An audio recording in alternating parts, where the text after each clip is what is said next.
بسم اللہ الرحمن الرحیم۔ السلام علیکم تمام ویورز کو حامد اسلامک وائس چینل سے خوش آمدید کہتا ہوں۔ حاتم طائی کا واقعہ۔ حاتم طائی کوئی افسانوی کہانی کا کردار نہیں بلکہ حقیقی تاریخ شخصیت ہے جو 6 صدی عیسوی میں یمن کے تے قبیلے کا سردار تھا۔ حاتم کا پورا نام حاتم بن عبداللہ بن سعید ابن اعظم الطائی تھا۔ حاتم کی ماں نہایت ہی دولت مند اور صحیح خاتون تھی، جن کی وفات کے بعد حاتم کے بھائیوں نے اس کا مال روک لیا اور حاتم پر بے شمار ظلم ڈالے۔ حاتم کی سخاوت وراثت میں ملی، یہی وجہ تھی کہ وہ جوان ہو کر نہایت ہی صحیح شخص ثابت ہوا۔ حاتم نے سخاوت میں اس قدر مبالغہ کیا کہ جب وہ بچپن میں دادا کے پاس رہا کرتا تھا، اس وقت وہ اپنا کانا لے کر باہر نکل جاتا۔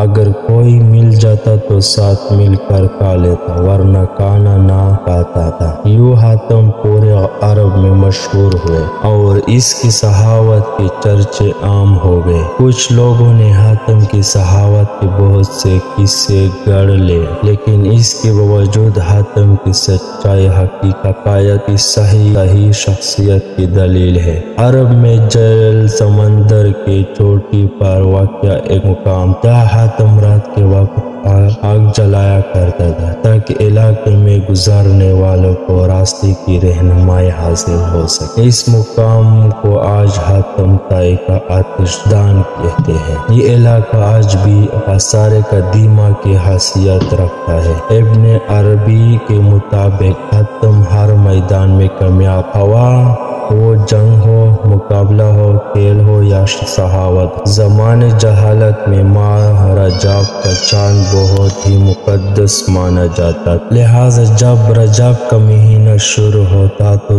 حاتم ہر روز 10 اونٹ ذبح کرتا اور لوگوں کو کھانا کھلاتا۔ یوں تو حاتم کی سخاوت اور فروغ دلیل کے قصے بہت سارے ہیں، لیکن چند ایک جو بہت ہی مشہور یہ ہے کہ روم کے بادشاہ قیصر کے دربار میں ایک دن حاتم طائی کی سخاوت کا تذکرہ ہوا۔ ایک شخص نے بتایا کہ حاتم کے پاس عمدہ نسل کے گھوڑے ہیں جو نہایت ہی خوبصورت ہے۔ حاتم کی تعریف سن کر بادشاہ نے کہا، جب تک کسی آدمی کو آزمایا نہ جائے اس وقت اس کے بارے میں کوئی رائے قائم کرنا عقل کے خلاف۔ بادشاہ نے کہا، جاؤ اور حاتم کی سخاوت کے بارے میں ہمیں معلومات فراہم، اس سے کوئی ایسی چیز طلب کرو جو اس کی نظر میں سب سے زیادہ قیمتی۔ درباری نے کہا کہ حاتم کے لیے سب سے زیادہ عزیز اور قیمتی اس کا تیز رفتار گھوڑا ہے، لہٰذا بادشاہ نے یہ حکم دیا کہ حاتم سے اس کا گھوڑے مانگ اور میرے پاس لے کر آؤ۔ لہٰذا وزیر کے دربار کا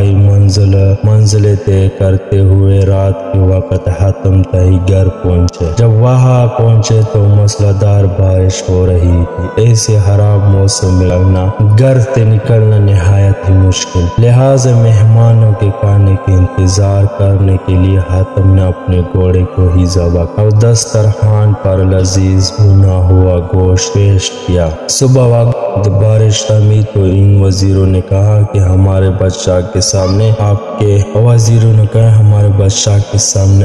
گھوڑے کی بہت تعریفیں کی گئی ہے۔ بادشاہ چاہتا ہے کہ آپ اپنا گھوڑا بادشاہ کی خدمت میں بطور نذرانہ پیش کر دے۔ وزیر کی بات یہ سن کر حاتم نہایت ہی افسوس کے ساتھ کہنے لگا کہ وہ گھوڑا تو میں نے آپ کو رات میں کھلایا دیا ہے۔ وزیر نے کہا، ہمارے بادشاہ کے سامنے آپ کے گھوڑے کے بہت تعریف کی گئی، یہ بات اگر بادشاہ سنی تو وہ آپ کی سخاوت کا بھی قائل ہو جائے گا۔ 38 عیسوی میں حاتم کی وفات ہوئی۔ حاتم کی وفات کے بعد اس کا بیٹا عادی تے قبیلے کا حاکم بنا۔ وہ 9 ہجری مسلمان ہوئے۔ ان کے اسلام لانے کے واقعہ بہت ہی مشہور ہے۔ عادی اپنی قوم کی سردار تھے۔ قوم پیداوار اور مال غنیمت چوتھائی حصہ ان کے نظر کیا کرتے تھے۔ انہوں نے مسلمانوں سے سخاوت دشمنی تھی۔ وہ عیسائی تھے اور اسلام کو انسانیت کا رغبہ سمجھتے تھے۔ سردار ہونے کی وجہ سے نبی کریم صلی اللہ علیہ وسلم کے اقتدار ان کی آنکھوں میں کٹتا تھا۔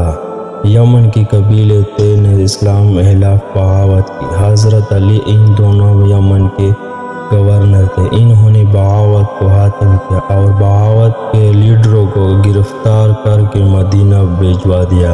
ان میں آدھی کو بہن صفانہ تھی، یعنی صفانہ بنت حاتم، وہ بھی نبی کریم صلی اللہ علیہ وسلم کے سامنے پیش کی گئی۔ انہوں نے کہا کہ میں صحیح حاتم تائی کی بیٹی ہوں، میرا باپ بھوکوں کا پیٹ بھرتا تھا اور غریبوں پر رحم کرتا تھا۔